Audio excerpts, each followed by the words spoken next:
where the drama starts. Lap 30, 8 laps to go. Sandobi hoping to take advantage of these lapped cars. Poleski dives onto the right side, very aggressive here. This is lap 4. The two Viceroys, Bill Frazier ahead of Matt Poleski. Frazier's off. Frazier hit the grass. You hit that tire wall, your day is done. Well, now it's lap 20. The Williams still trying to get around the Terrell team as he'll go around the lap car and around Mills at the same time. At the same time, he's got the inside corner. Will he ride the curb? Yes, he will. He will get him on the inside. Vito Maria leading us all into Moss's corner. The beauty as his right side will cook the grass. Oh, a 180, no, a 360. Oh. Who will yield going into this corner? It's really not meant for too wide as it will be Gernald. Gernald will yield. Lots of smoke picking up from that Williams car. He is pushing it to the absolute limit. 26 of 30 now. Only 4 laps to go. He's going to get the run coming out the final corner. He's going to pull up side by side with the leader. It's going to be a drag race to the finish. Who is going to get there first? It's going to be...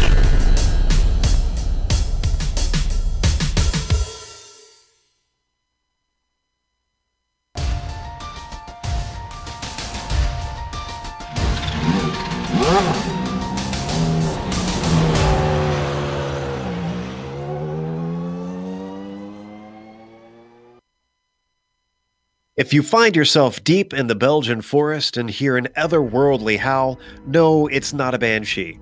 It's the sound of a Ford Cosworth being wound up and screaming its way among the mist-shrouded trees. And it should be no surprise at all if you're in the Ardennes forest, because this is the home of Circuit Spa-Francorchamps. But which drivers will be left feeling afraid after tackling this historic track? We'll find out soon as we get ready to watch round 2 of the Lotus 79 Classic Teams Championship. And you'll see it all live here on the Global SimRacing Channel. Hi, I'm Joe Peak, and with me in the booth is Joseph Ringrose. Behind the scenes is our director, the Dr. Amjad Yaman, and he's using cameras provided by Dougie Beard. Joseph, Spa's seen a lot of action this weekend between the Lotus 49 series, the IGPS series, and now the Lotus 79 series, all coming here on the same weekend. But in case this is our viewers' first time watching, why don't you fill us in on the details about Spa?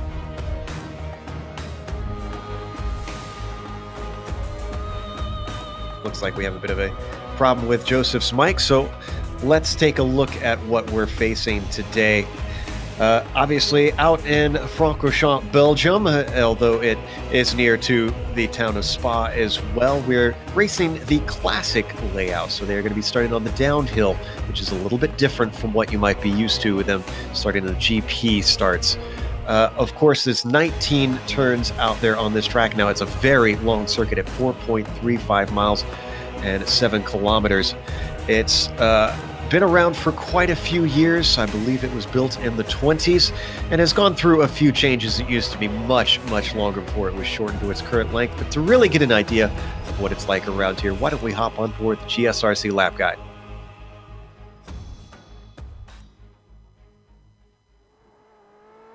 All right, we've got Juha Norlampi in the GSRC Lotus 79, so let's do a lap around Spa. The Source hairpin is an excellent place to pass, but it's also super dangerous on the first lap. Cars packed tightly together on a sharp hairpin, all eager to gain positions, is just a recipe for contact.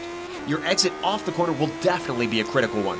As you fly down the hill, you're quickly approaching Eau Rouge, and with the ground effects of the 79, it's easily flat through this frightening set of bends. And that's why the run from La Source is so important.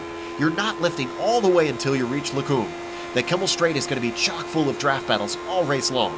It'll definitely be a strategic fight if you can stay within the slipstream of your opponent throughout the lap up until here. But the braking for the chicane offers chances to attack or defend from the inside or the outside. The switchback allows some unique situations for the brave. Around Malmedy, you've now hit the highest part of the circuit. Immediately, the track begins to plunge back downhill, and the first corner you'll meet is Rivage. Like most cars, you'll be fighting understeer, but you won't have much time to switch sides and set up for no-name corner. Be careful not to let the car get upset by the curbing, since it could spin you out if a bump causes it to bottom out. Up ahead, you can see the valley where the lap began, but no time to sightsee because you gotta chuck it into Pouhon. If you don't drift wide, you can hold it flat out through the second half. The immense power of this car and the help from the drop in elevation means you'll be carrying a terrifying amount of speed by the time you hit Fagnes. That'll make it tricky to get the car into each apex, but the most consistent drivers will find it paying off in lap time. Once again, get the car across the track because you're quickly thrown into Stavelot. The first half can be tough, but the one you want to focus on is the second half. A small lift will get you through, and ideally getting back to the gas early should gain you lots of lap time. This is the other longest portion of the circuit with your foot flat to the floor. Cars within a reasonable distance behind will start creeping forward in your mirrors. No lifting through Blanchiment, so keep that right pedal planted. Then, drift the car off to the left and throw out the anchors for the bus stop. This will be another popular overtaking spot, but keeping from overshooting the corner will prove tough even by yourself. Stay off the giant sausage curves and then gently get back onto the gas. If you manage to keep it together, you've now finished a lap around Spa.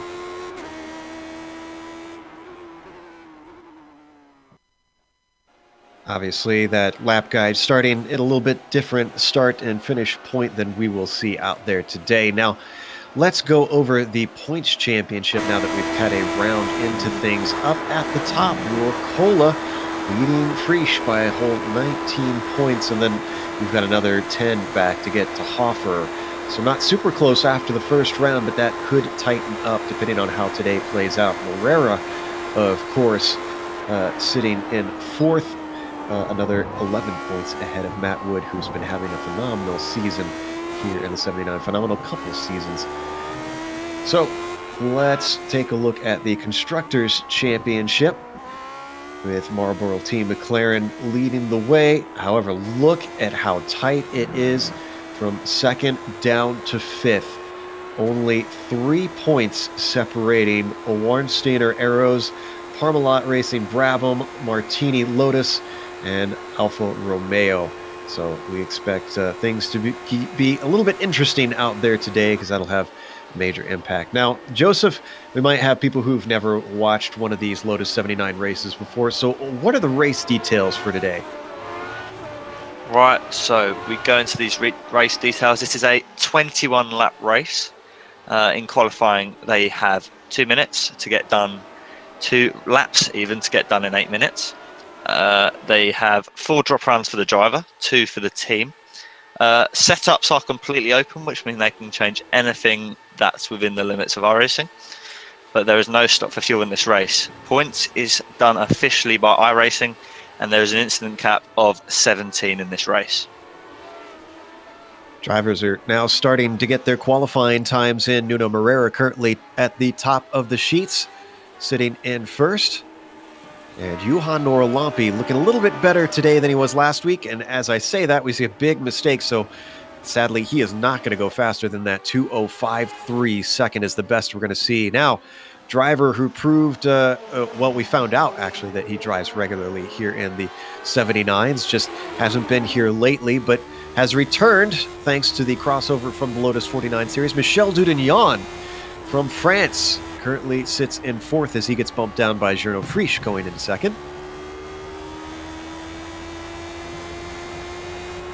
A lot of familiar faces out here in the top of the qualifying for the Lotus 79. Joseph Lear Hughes has put in a good time, got himself into fifth. Gerd Hofer only down in sixth.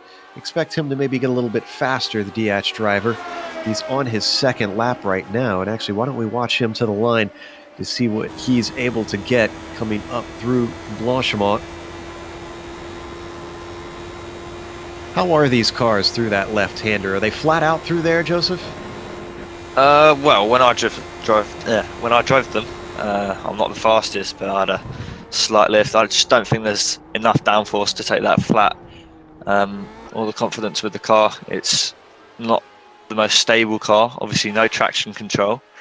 Back in the 70s, there was none of these assists in these cars, so it is literally the driver and the car for these cars. And we saw on screen Hofer had a mistake in one of the trouble spots for these machines, which is coming through the bus stop, where the low corners does not have the ground effects to help it out. Sergio Fernandez looking a lot better coming out of there. He currently sits in eighth in qualifying. He's coming across soon here as he comes around the source, timing line down the hill.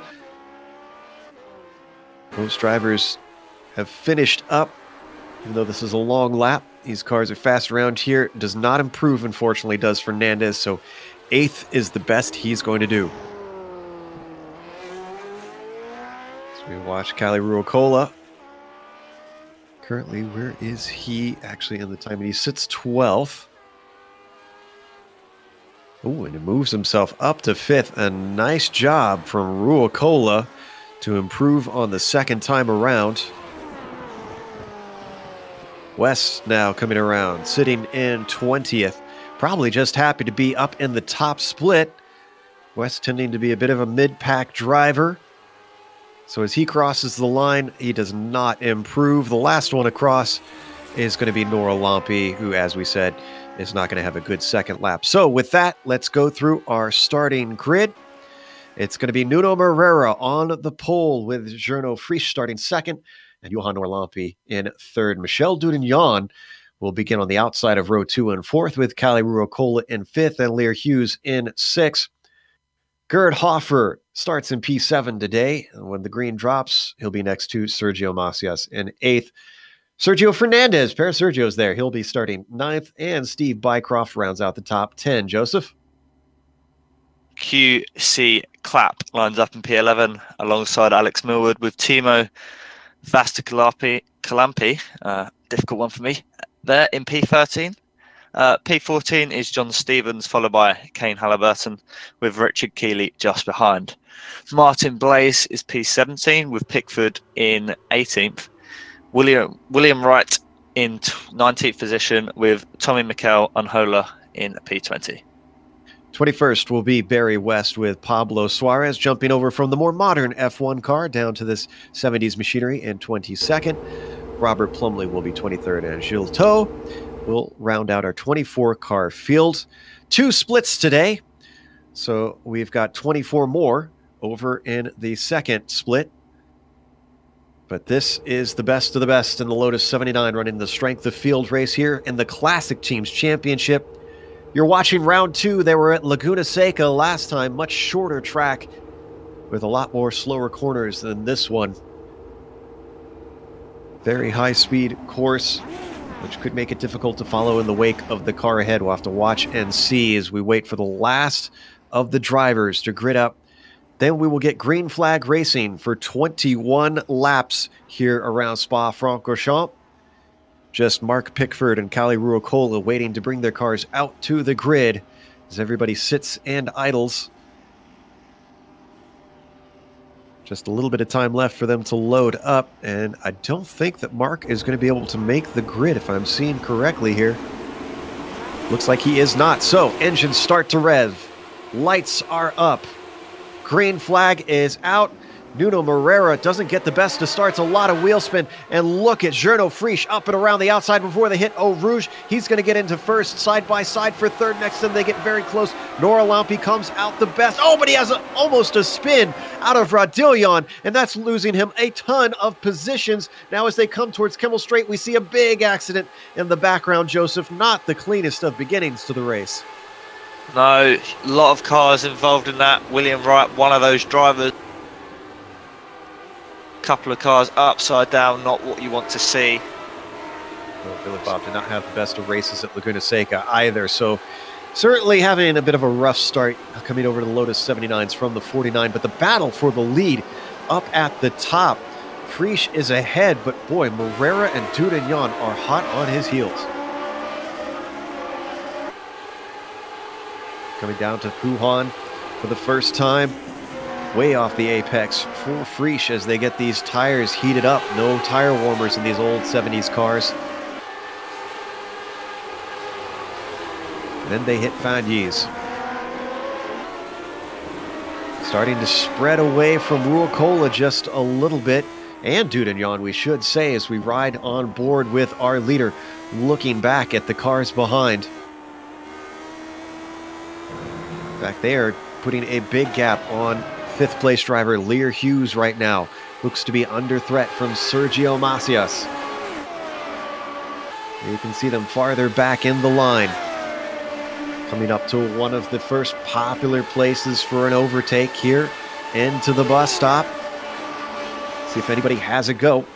Leaders are going to stay line astern. I'm not seeing any attacks at this point, Joseph, so looks like everybody understands it's a long race. Yeah, I was just about to say, it's a very long race, 21 laps. You don't want to ruin that at the start. There's been drivers who have already had their races ruined. Sergio Fernandez, Timo Vascalampi, Kane Halliburton and William Wright all in the pit lane. So they're going to be struggling, still in the pits, pretty much race over. Nuno Moreira with a great run up and over Radillion. He had a look into the source, couldn't get it done. He's got the slipstream. And as he pulls off to the left side, it's going to be a game of chicken down into Lacombe for the lead here on lap 2. Moreira brave on the brakes and peels it away from Prix. Looked like Dudignon was going to sort of slip in there, but he's holding back in that popcorn position, sitting behind those two, hoping those two get involved in an incident, a little scuff, and hopefully he can take the lead. That's what he'll be thinking, just keep it clean. Sounds like we got a replay of the start, so why don't we peek back and see what happened off the line. It seemed like most of the action, Joseph, happened out of Radillion. Is that where it started? From what I could see, definitely out of Radillion, and I just saw a couple of cars going wide in the background, and then it just turned off to be way more than that. Oof, yeah, you could see it. You're right. It was out of Radillion. They bounced back onto the track at the entry to the Kimmel Straight, and boy, with about a dozen cars still coming through, it was just bound to be a complete mess no matter what they did. That Williams, I'm not sure which driver that is. Yeah, that was the one that really did a lot of damage. Not intentionally so, but that is just racing. Meanwhile, we got to come back to second place because Prix has got the Frenchman all over him as they come up to the bus stop for the second time.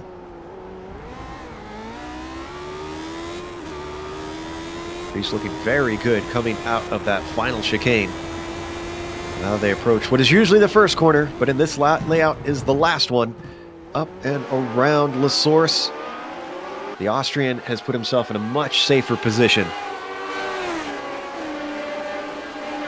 Top 6 covered by less than 4 seconds, so the top guys don't really want to be separated just yet. They're sticking together, very close in lap times, but Nuno Moreira just seems to be a class above, setting a 206.3 last lap.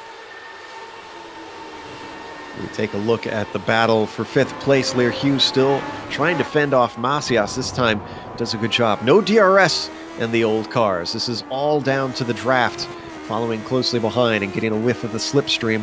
As we look back off the gearbox of Hughes, just an update. A number of DNFs already. Fernandez, Vascalampi, Halliburton, and Wright have exited out. And Steve Bycroft is still waiting in the pits. I'm not sure if he's going to be able to get that car out on the track again and running. Yeah, that car looks pretty banged up. Been there for a couple of minutes now, so I don't think we'll see his Williams back on action on the track. Duck to the left side by Macias. He powers around the outside of the first part of Fanyu's, but can he get the power down coming out the left-hander? Yes, he can. Moves Sergio Macias up into the top 5 with a power move. That's going to demote Lear Hughes into 6. Gerd Hoffer already hot on his tail. Don't forget Nora Lampe. He had that mistake coming up and over the hill for the first time. He still hasn't regained a lot of ground. He's sitting behind this battle that we're watching. Yeah, he's just got stuck behind them. Can't really get past just yet on lap 3. Started B3, of course. And is he going to get a move? Sorry for interrupting you there, Joe. It's okay. He's not going to get the run that's good enough to break the position up. Yeah, I thought maybe we'd see a move down into the bus stop. These three still incredibly close together. Hoffer actually is looking like he's sitting very pretty as they plunge down towards Eau Rouge. That's Hughes, who just lost a position earlier on this lap. And I think he might just lose another one here, because Hoffer now within the draft is going to start reeling him in, but it's not quite enough. Great job by Hughes to get the acceleration off that corner. Yeah, just got a superior exit over Hoffer there, and just wasn't enough. The slipstream just wasn't enough. Hughes maybe just getting a bit of slipstream off Macias could also be a bit of a factor for him, cancelling it out We see this in the modern cars if one driver has DRS. Oh, bit of a getting on the curb there, Hoffa, and losing the back end, loses a position to Noah Lumpy. So that's one gain for him. Yeah, a great job by Noah Lumpy to take advantage of that when it happened, just powered on through. Hoffer, unfortunately, slipping a little bit backwards. That moves him into 8th. Looking through to see, I think there's a nice little battle going on for 11th. QC Clapp as well in a fight with Richard Keeley. They went there through Stavolo. Go ahead. Bit of damage to Clapp's car from what I can see. Maybe involved in that incident at Radion. And Keeley looks to get a bit of a run here. Is he going to go for a move in Blanchimon? Yes, he is. Going to go side by side. Can he hold it? No, he's backed out slightly. Next up is the bus stop. Prime overtaking manoeuvre. Well, and he's going to go for it. Late on the brakes. Was it too late though? Gets the car woed up, somehow makes it through the corner, and he takes it away. Move Richard Keeley into 11th. Yeah, it looked like at first he wasn't too brave trying to stay out of it through Blanchimont, but really just setting himself for a beautiful pass down into the bus stop. Smart stuff from the number 15.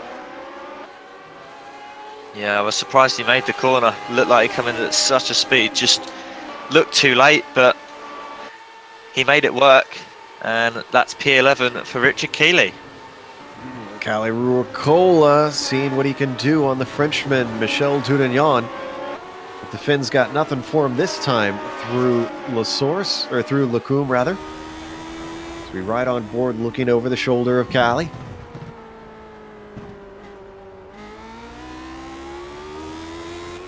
Keeping right underneath the rear wing of Dudagnon for now, just trying to watch and wait to see if there's going to be any mistakes from Michel to give him an opportunity.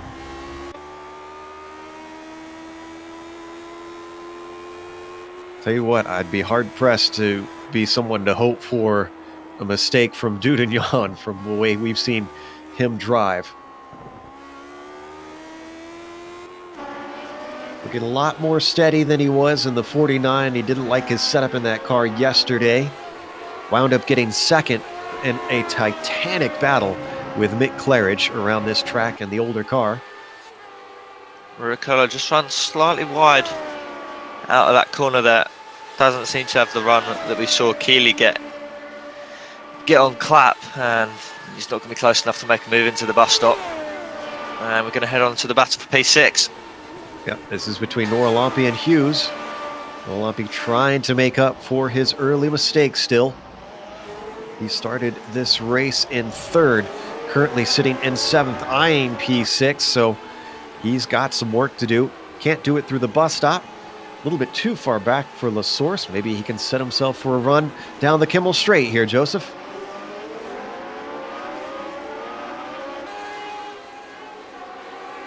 Pretty good exit off of the hairpin of La Source. Can he stay with him up and over Rodillion? That's the question. Nicely done. In fact, he gets a great run. Lear Hughes looking a little bit in trouble. He's got the momentum. Now he's got the air broken by that red machine ahead. He takes the defensive line. Noah Lumpy trying to be brave on the brakes. Denies him the second apex. Noah Lumpy going to get himself into 6th.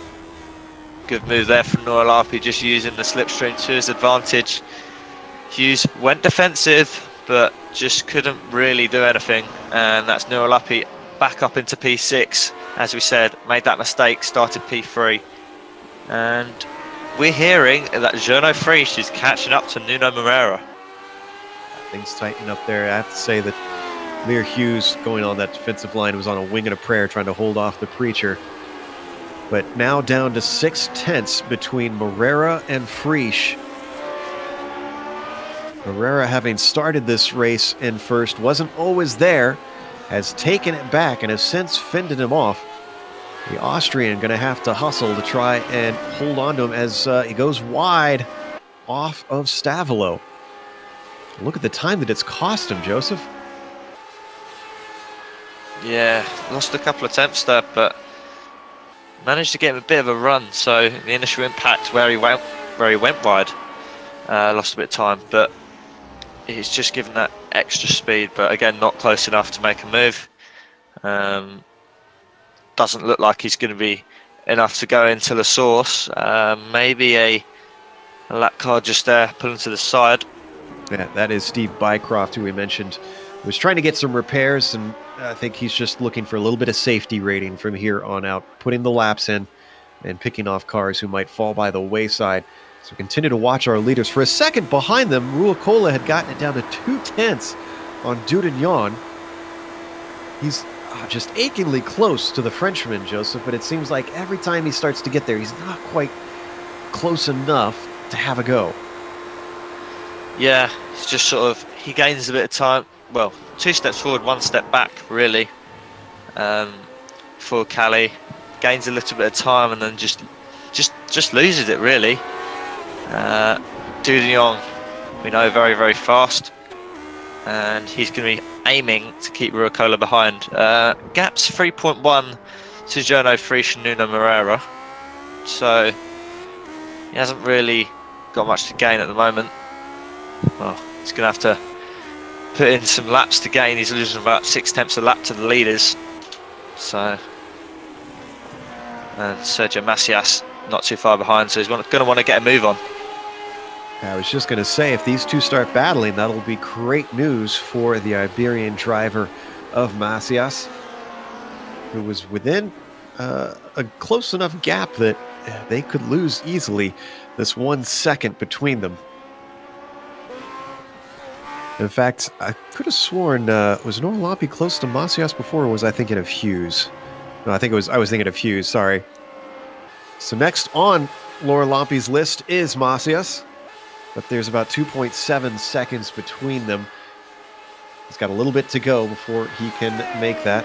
You've spotted something a little bit behind them, though, there, Joseph. Yeah, we were talking about Luke Hughes, and he's coming under threat from Jad Hoffer and Alex Millward. Just seems to be struggling. Nora Lampi managed to find his way past, and just doesn't seem to have the pace of these guys at the moment. Nora Lampi was 1.2 seconds faster than Hughes that last lap, and the guys behind him just a couple of attempts, but seems to be struggling at the moment. Hughes does, maybe not in his range, maybe more to the pace of someone like Richard Keeley. And Hoffer has recollected himself. Remember, he had that error into no name. So now that he's got the wheels under him, Lear Hughes under threat from that green Martini machine.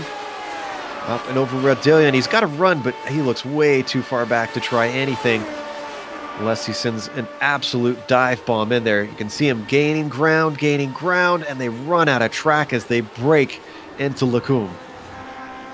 Yeah, it just wasn't close enough after Radillion. Oh, and we got a battle between Ruokola and Dudignon. Ruokola through the inside of Ravage, and he gets it done.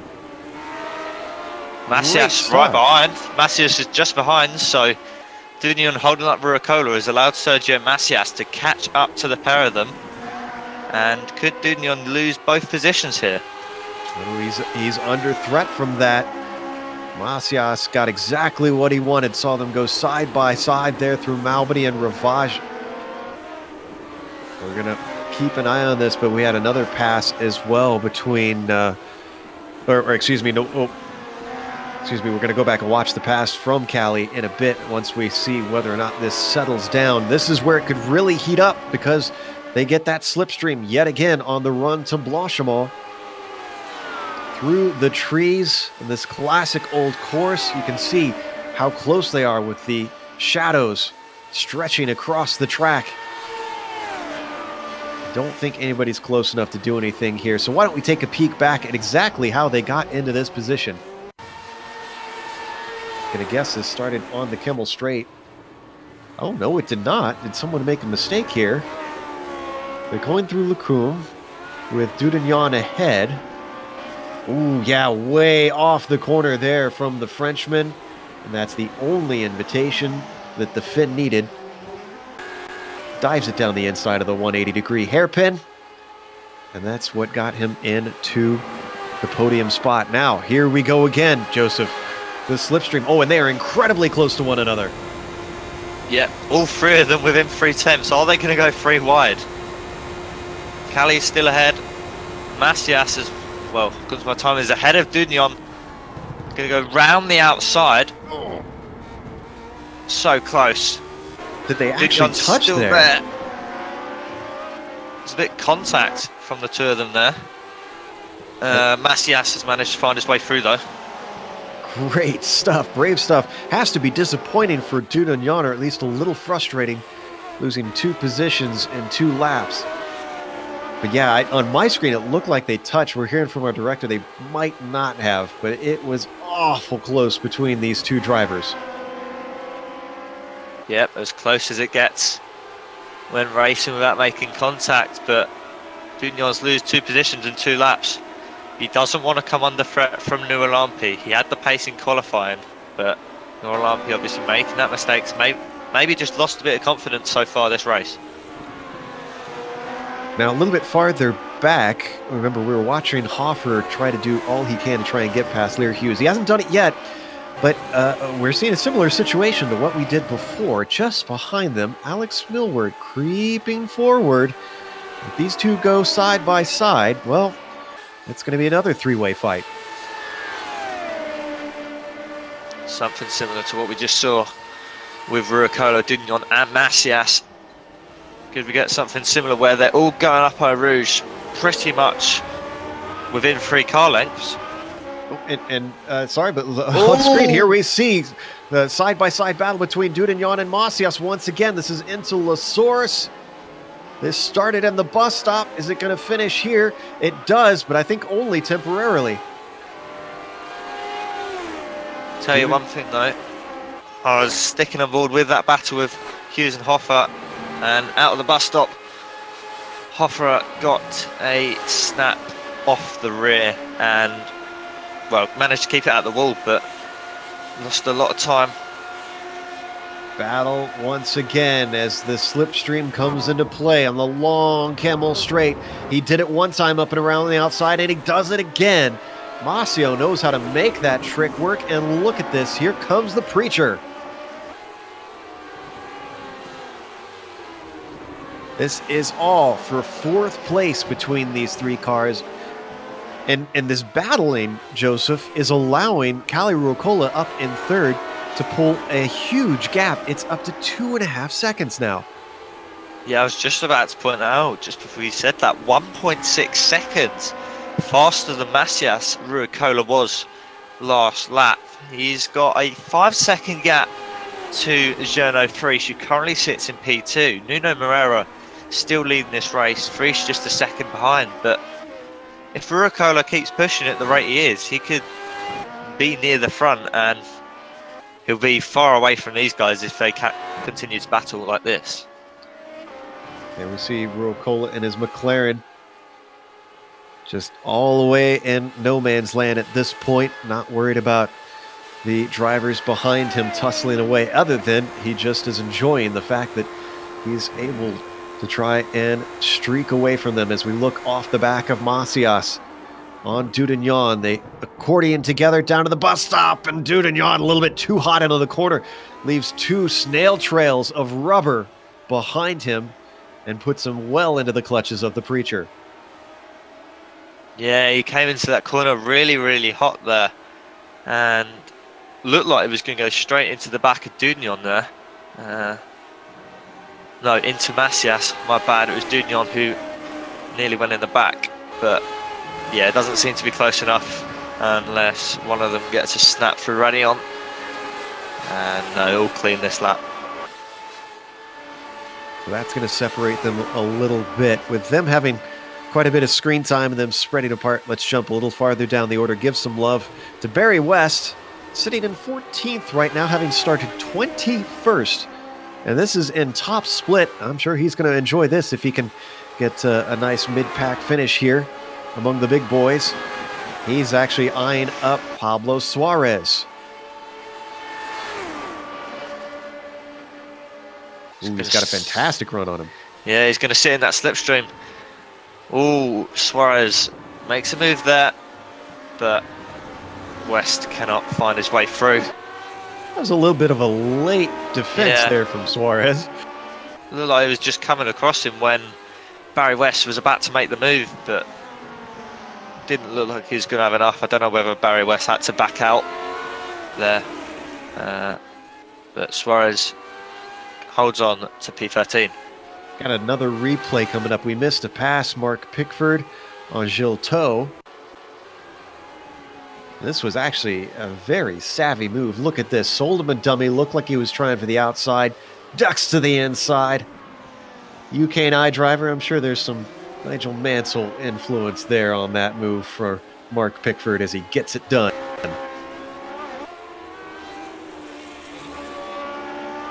So that moves Pickford up to 15th. Another driver who has taken advantage of some of the incidents on the first lap. Started in the 18th spot. So he's gained 3 since the drop of the green.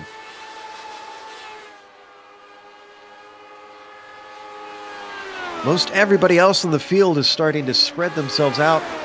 10 laps to go doesn't sound like a lot, but Joseph, we're only halfway through this. Yeah, it feels like it's flown by for me. We've just had so many battles. There's been a very, very exciting race so far, but they know 10 laps is a lot of time to make a mistake. We saw that in GP Series race earlier on today. You can make a mistake at any moment in time, and 10 laps again may not sound like a lot, but it's 2 minutes a lap, pretty much just over, so it's probably about 22 minutes left. Peeking in on this battle yet again, because Dudagnon, Macias, and Nora Lampi seem to be the 3 amigos today, just not able to get away from one another. Bit of a bobble getting on the curb there from Dudagnon through No Name, holds it together and actually gets it closer to Macias, if anything. Yeah, 3 tenths between the two of them. Very, very close at the moment. They just can't be separated, as you say. Macias can't seem to pull away the way that Ruicola did. But Ruicola's only 2 seconds ahead now, so maybe Ruicola's dropping off the pace as well. So we were riding on board with Dudagnon. He looked so much smoother than what we saw on that 49. God, he just about wore the wheel out with how much he was sawing back and forth on it yesterday afternoon. As they work their way through Blanchimont, they all separate once again. Bit of a yo-yo back and forth. Like you said before, just seem to catch one another and then spread apart, and they come together again. How about the battle between Hoffer and Hughes as well? Those two still in the same position in 7th and 8th, and still not able to get away from one another. Yeah, they're another pair that can't be separated. Alex Millward has seemed to have dropped off, though. He was just behind them just a few laps ago. Hughes and Hoffer have been battling pretty much since lap 1. Oh, and Suarez having some problems. Oh, and he comes together with Toe as he tries to get back on the track. So this was the battle with West. Remember, we mentioned that he was trying to get a spot away from him. Yeah, that Shadow Machine didn't quite have the apex there, I don't think. The watch from West's view. It was brave, but yeah, I think he probably didn't have rights to that corner there, Joseph. Yeah, Suarez is going to carry on. He's got extensive damage to that machine. Steering damage from what I could see. Really struggling on the straight, pulling to the right. Heavy cosmetic damage. So it's going to be difficult for him to carry on, but it's better to carry on than just DNF, because I'm sure he doesn't want to lose that iRacing. Yeah, it's going to be a long day for Pablo. And actually, I think he might, yep, he's pulling this one off. I think he's going to call it a day. No, he's just going to straight line the chicane carts. I think maybe he's trying to pull it around to the pits to get some repairs at this point, the way that that car is handling. So up at the top of the screen, you may have noticed a few moments ago before that incident that this guy, he set the fastest lap of the race. Nuno Moreira is not trying to let Gernot Frisch have any way at him at this point. Frisch has been holding on. It's under 2 seconds between them, so he's not in a position to attack Joseph, but he's certainly keeping him honest. Yep, and he almost matches his time there. Not even a tenth off. It's the first man in the 205s with a 205.999, so just. And Gernot Frisch, I don't think if Nuno Moreira continues at this pace, he can hold on. Frisch has been a couple of tenths a lap slower the past few laps. Been sticking around the 1.5 to 1.8 second mark behind, but again, Nuno Moreira, if he continues as he has done, seems to have this in the bag. But again, 7 laps is a long, long, long time to make a mistake. You can never say that it is over until that checkered flag falls. So we jump back to this battle yet again that refuses to die. Oh, and Michel Dudignon is going to kill it himself as he spins out of no name, can't get it going yet. He's stuck with cars trying to stream by. We're going to look at the replay. He had to go through Rivage, and from that view, so we watch from Noor Lampe, and Noor Lampe doing a great job taking evasive action. Wow, Dudignon is hurting from that one, as that sends him all the way down to 10th. Yep, I think that's going to be the first time they've separated this race. They've been stuck together this whole race at Spa, but another battle. Oh, go ahead. Hofner and Hughes also cannot be separated, and they are still together. Very, very close between them. Well, we stay on this battle. A point about that last incident that helped Macias the best, because Noor Lampe had to slow to avoid the incident. So that's put a gap between them as we watch Hoffer continue to try to find some chink in the armor of Lear Hughes, and so far there is just no opening.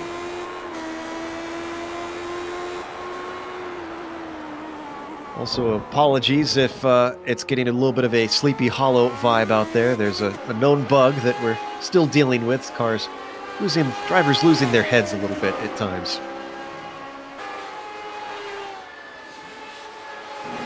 Is Eau Rouge. Go ahead. Yeah, is he close enough to make a move? He's going to be in that slipstream. No cars ahead to cancel out off your Hughes. Hughes is going to go defensive in that Ferrari.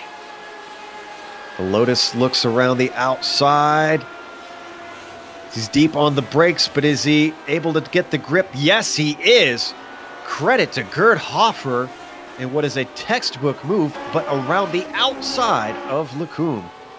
Fantastic move there. Had the slipstream and just outbroke him going round the outside. Definitely not an easy move to make in any car, but in the Lotus 79s, it just makes it that one step more difficult. Very, very unpredictable car to drive. And when you can do stuff like that, wow. Especially a little bit offline, we should point out as well, because you can see on screen there's quite a few marbles in places around this track. It is incredibly rubbered in. I have to imagine it's probably a little hairy in some places if you get to the outside of that racing groove. Lear Hughes not giving up on the driver, on the DH club driver of Gerd Hoffer for now. This is really the closest fight that we've got on track at the moment. Although I say that, why don't we jump back and give a little... and actually that's over. Martin Blaise lost out to Robert Plumley. Huge damage on Blaise's car there. Did he have an incident recently? I'm not too sure. I'm going back and checking. I'm not seeing anything in recent time for Blaise, so that must be damage that has been since the start of the race, and he's just limping the car around. Meanwhile, Moreira once again chops more time off of his lap. Purple up at the top of your screen. Last one for Nuno Moreira, a 2:05.8.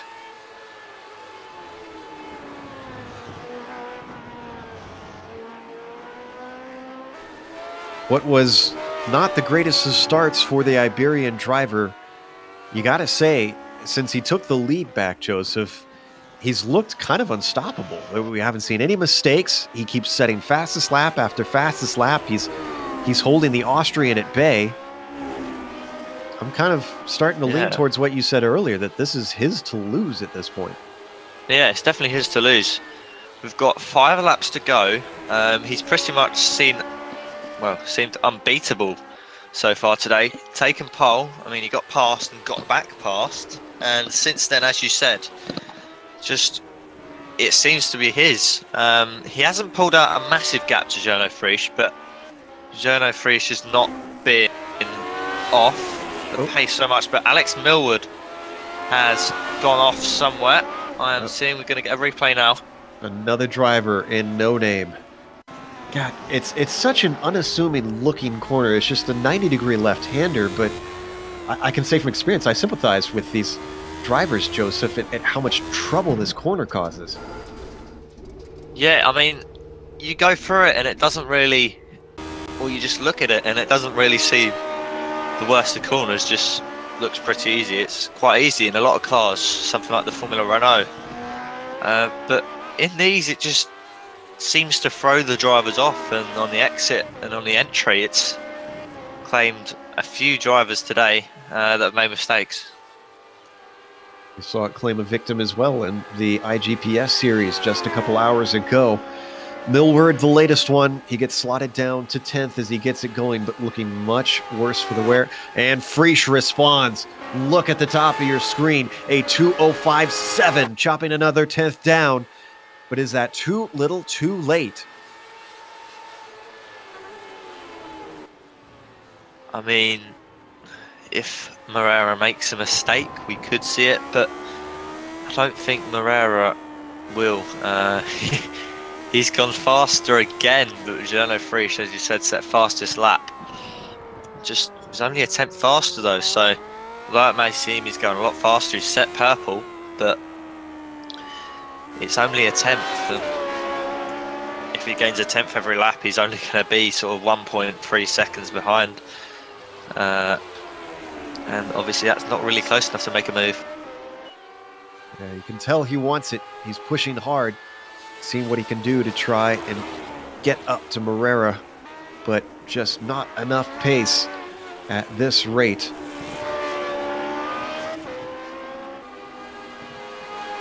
Let's run you through the field here as we come towards the end and the battles that we've had on screen start to separate themselves, starting with our leader, with Moreira. As we mentioned, if you're just joining us, he started on pole, but he wasn't there at the end of the first lap. He had to earn his way back to get by Jono Frisch, and that repass since then has not looked back. Frisch, of course, sitting in second.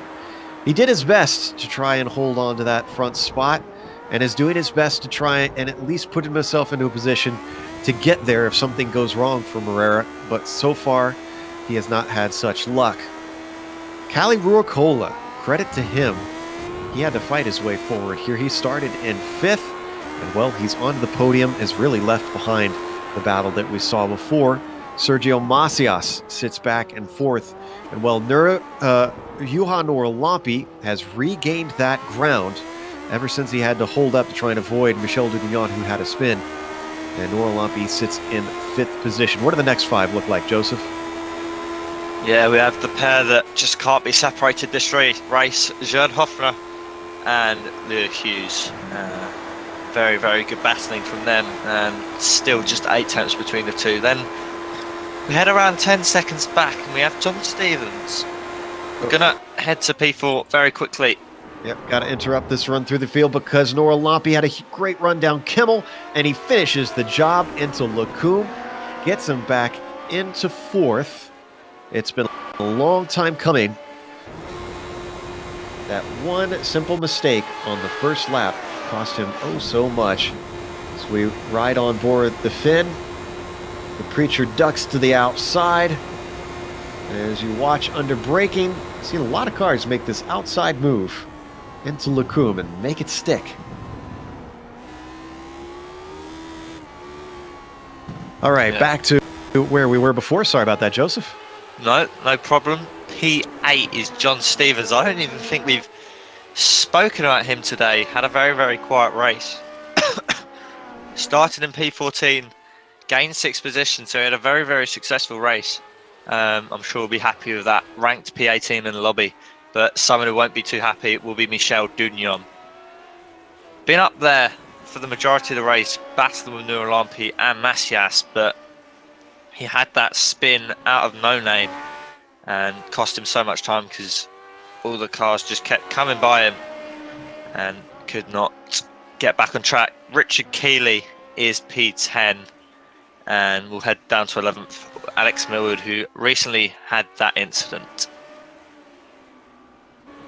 Now down to 4 laps to go as we watch this battle for position. I don't think it's going to be much of a battle because remember, Millward is damaged. He's trying to just take it home. QC Clapp with ease with a much cleaner car is going to breeze by, and so will Mark Pickford. Pickford's still on a tear, and in fact trying to take it from Clapp now. Remember, Pickford started in 18th. This is going to be for 11th spot.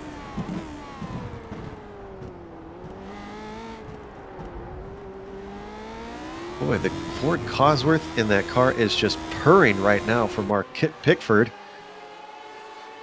Not close enough into La Source, but maybe he can set himself up for a run up the Kemmel Straight. That's what he's going to aim for. We've seen that maybe into the chicane.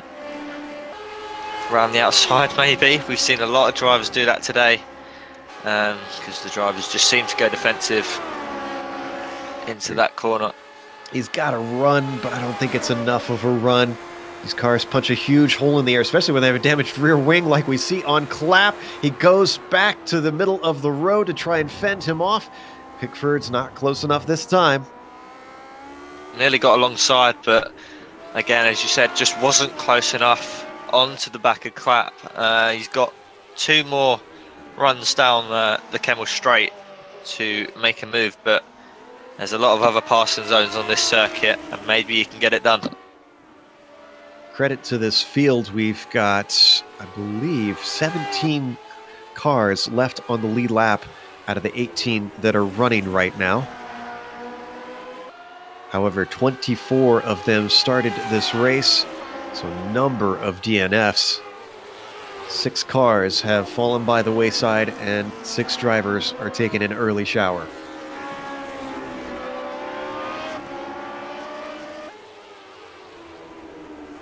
Well, normally with it being this close, we would jump to the leaders, but it's a long lap, and really, the leaders aren't close at all. It's been held at 1.5, so let's hold on this, because Pickford looks like, oh, he's in a great position now. He is right on top of QC Clapp. Is he brave enough to go around the outside of Blanchimont? He tried, but he got run out of road by Clapp. Yeah, that was a risky move, and he hit the grass. We're going to see a replay of... Yeah, normally I would, be a little bit upset with the driver ahead for running him off the road, but most people don't expect you to try to go too wide through Blanchimont. Especially not in these cars, not as much downforce as some.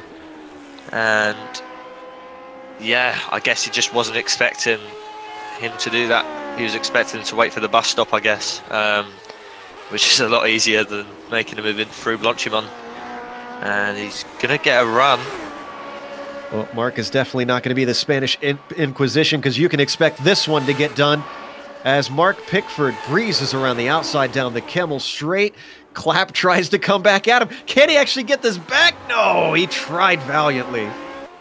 Yeah, tried but failed. Very, very close there from Clapp to keep a hold of P11. But it is Mark Pickford's position to keep now unless QC Clapp comes back at him. Well, the way that Clapp's rear wing is damaged, I think that Pickford's going to streak away for now. Let's jump back up to our leaders. Well, Frisch is trying his best. It's down to 1.2 seconds.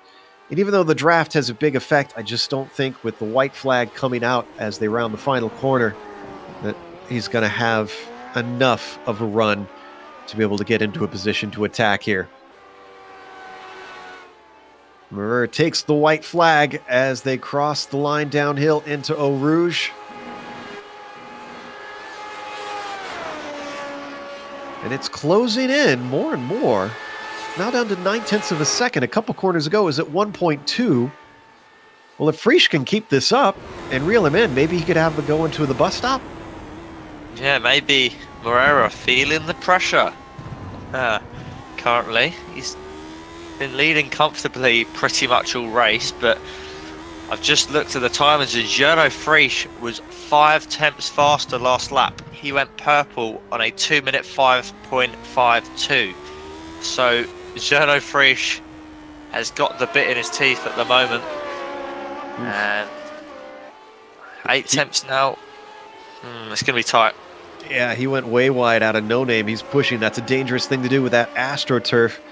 I also have to wonder if this is Moreira just managing the gap at this point, just trying to keep the car whole and bring it home. And maybe he feels safe enough that he doesn't think Prix could make an attack here into the last couple corners. You could potentially pass into the bus stop. You could maybe try and duck one up the inside of La Source.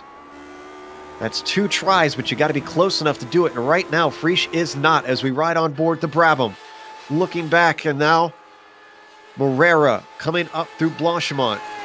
Unless he completely screws up this corner, should be plenty safe into the bus stop. At about 7/10 ahead. I'd say he is, but wow, look at Prix close up. Really got there. But did he go deep? Yeah, he did. He was trying everything he could just in case, and that cost him, because the finish line is coming up after this corner, and the Austrian is nowhere to be seen. So Nuno Moreira takes it from pole to flag with a win here at Spa-Francorchamps in round 2 of the Classic Teams Championship. Prix settles for second. Ruocola wasn't too far behind himself. He comes down the line. A nice podium for the Finn.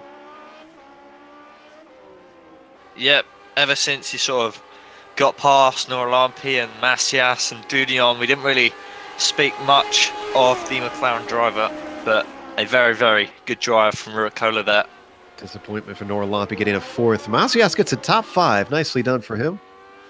Oh, and Michel Dudignon, he needs to drag that car across the line as he tumbles down the hill, spun out of La Source. Did he lose positions in that, actually? No, he was in no man's land. Luckily for him, Richard Keeley way too far behind to do anything. Well, he's lucky as well that that car could even get back righted and that he could drive it to the line. So, as the last of the cars on the lead lap come across, we're going to take a break here on the Global Sim Racing Channel. We'll come back with the official results as well as driver interviews. Don't go away, though, because on screen, you're going to see all the upcoming races here on GSRC.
Welcome back to Spa-Francorchamps. If you've been watching Formula One here this weekend, well, or at least on iRacing, welcome back for the third time here to this track. Nuno Moreira took the win here in the Classic Teams Championship. It looked like it was under question for at least a lap or two, and then after that, boy, he had it under control. Gernot Frisch, the Austrian, just could not run him down in time. He had a valiant effort, at least in the final lap with the bus stop, and it just didn't pay off. Kalle Ruokola was complaining about his car not working at the start after this race finished, but sure was working through the rest of the race as he takes a solid podium finish. Juha Norlampi slips up and over the top of Radillion, and that sends him on the back foot where he basically played catch-up the entire rest of the race. Not so for Sergio Macias, who goes from 8th to 5th, and then Gerd Hoffer gets a 6th place behind him. He was in an almighty battle with Lear Hughes almost all race long. Hughes takes 7th. John Stevens, the driver we mentioned earlier, was just quietly doing his thing. Well, he was quietly gaining position after position because that boy started 14th. He finishes 8th. Michel Dudagnan ends on a horrible note, as well as making terrible mistakes in the race, going from 4th to 9th. And then rounding out the top 10, Richard Keeley gets a well-earned 10th place. Joseph?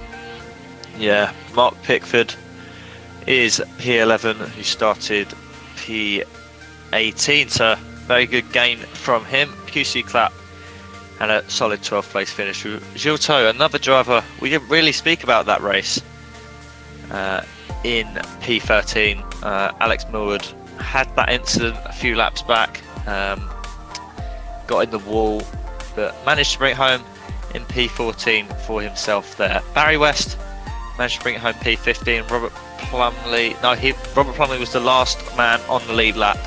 Martin Place got lapped, and we have 7 drivers who did not finish the race. Steve Bycroft, Pablo Lumbrera Suarez, Tommy Mikel Anhola, Sergio F. Fernandez, Tumi Vatacalampi, Kane Halliburton and William Wright. That is your 24 car classification. Up first, we have our winner waiting in the wings, having sprayed the champagne. Nuno Moreira joins us in the booth. And Nuno, boy, you got past at the start, and then you got past Gernot. From there, was it just managing the gap, or was he pushing you? Hello, guys. Yeah, really tough race. I think Renault pushed me to the limit, as he has been doing all week. So it wouldn't be a surprise if it would only be a surprise if he didn't do it during the race. So he gave near his best, and I also did. So things went okay for me, but I think this race could fall in either side. So it was a magnificent fight, even if there was not too much overtaking opportunities, but we were really pushing really hard. Now, obviously, this is a little bit different from what they race in real life as far as the start-finish line goes. Do you prefer the classic pit starting right into a Rouge, or do you like it leading into La Source at the start? It's the same. If it comes in the first place, for me, it's good. Anywhere. Always makes it easier to avoid chaos sticking it on the pole. Joseph, did you have any questions for Nuno? Yeah, next week we head to America, across the pond, and at track Mid-Ohio, a complete contrast to Spa. How do you usually fare around that circuit? Hey, hello. So yeah, Mid-Ohio is one of those circuits where we don't run that much. Of course, I prefer this kind of European circuit, let's call it like this. But Mid-Ohio is a great track. I am not very, I don't know. I like every circuit. If it has something tarmac in the middle and some white lines, hey, it's great. With this car, almost every place is awesome to drive. Yep, so I'm sure you'll be enjoying that and hoping for the win next week as well. Joe?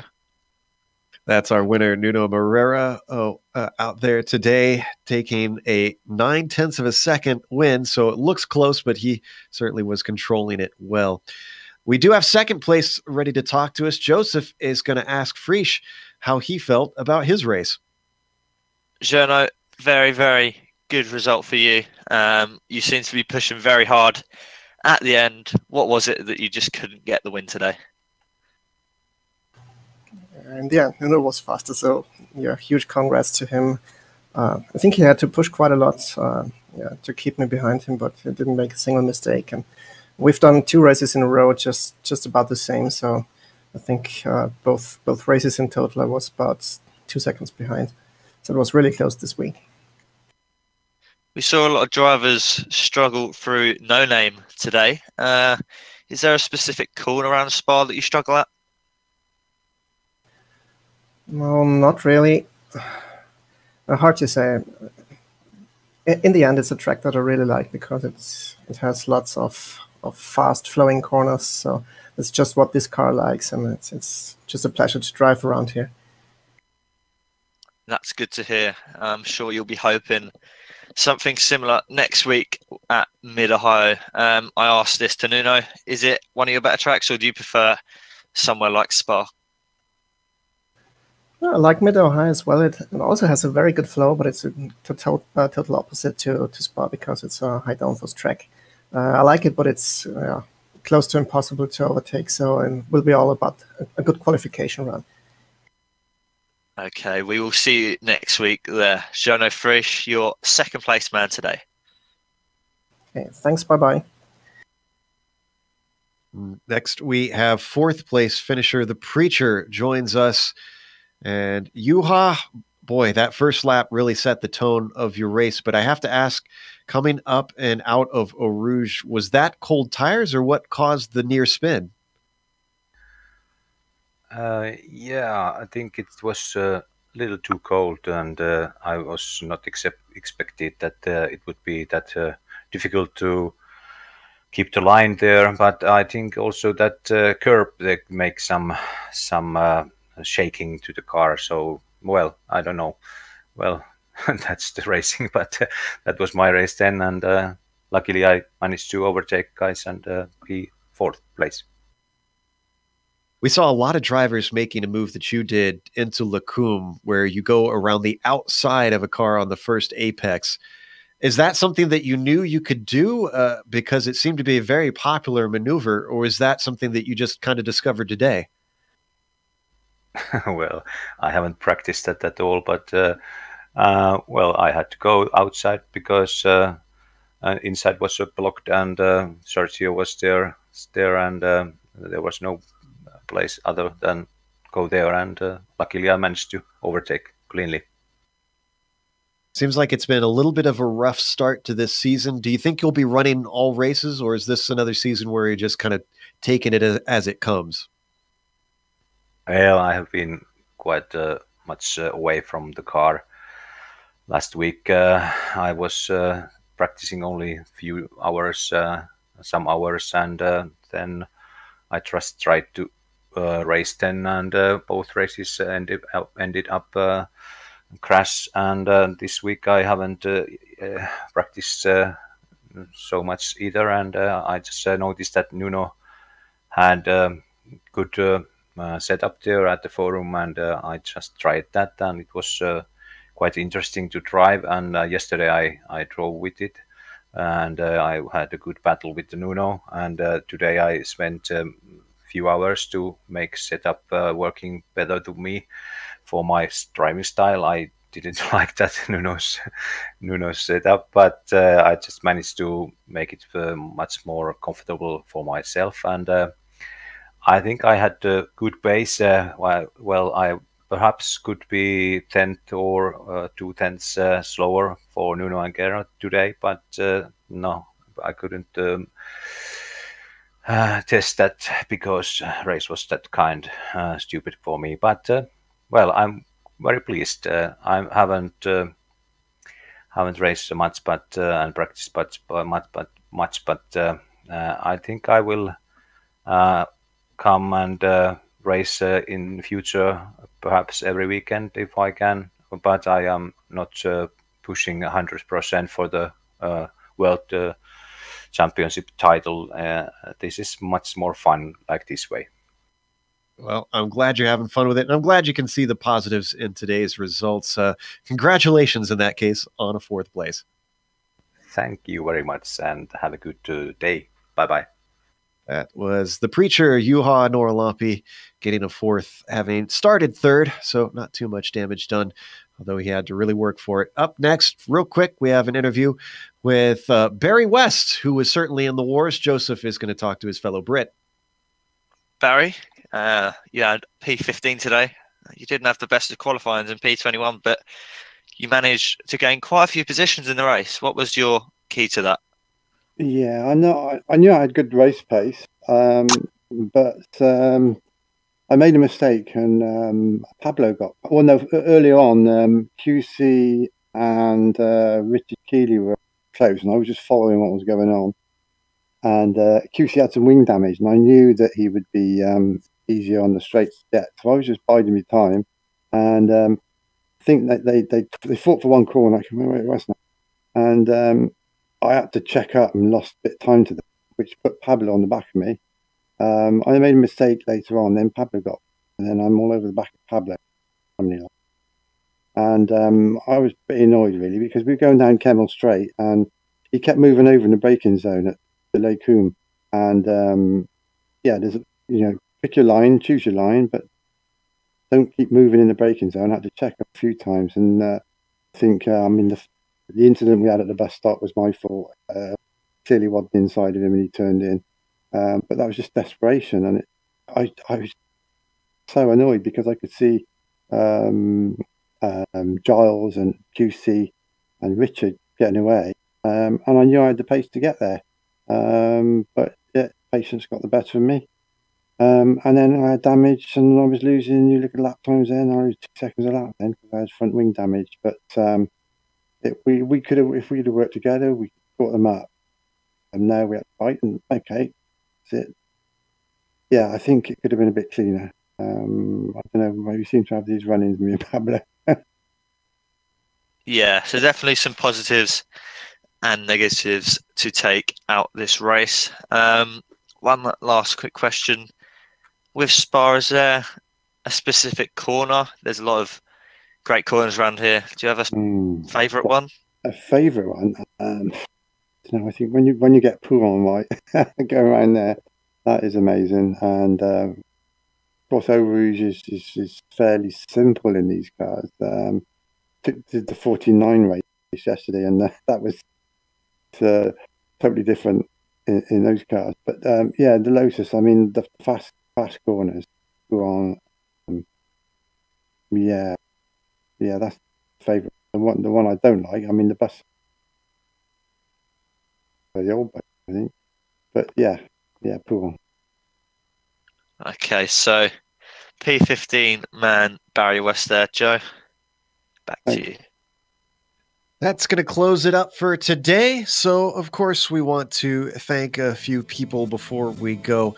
Obviously, a big thank you to the Lotus 79 community for coming back once again and bringing us an awesome series that we love covering. And, of course, thanks to the companies that provide the software and hardware for our broadcasts listed here on your screen. Additional thanks to Eric Ekholm and Casey Lalonde, who provide our wonderful music. See the screen for how to get a hold of more of their great work. In fact, I believe Casey is releasing a single today, so that'll be something worth checking out. Thanks to the team today, Joseph, Amjad, and Dougie. If you'd like to find out more about GSRC, including upcoming races, you can find it at globalsimracingchannel.com. You can also check us out on social media on Twitter at GSR Channel, on Facebook at Global Sim Racing Channel, and on Instagram at GSRC_Cram. We mentioned it, they're going to Ohio next time, Mid-Ohio. That'll be April 1st on Easter. So hopefully Easter Sunday isn't too busy that you can't join us for a bit of racing. That'll be 12:30 a.m. Eastern that takes off. We also have upcoming races for other series listed on the screen, so check those out and mark them down on your calendar. However, until next time, race clean, race hard, and we'll see you on the track.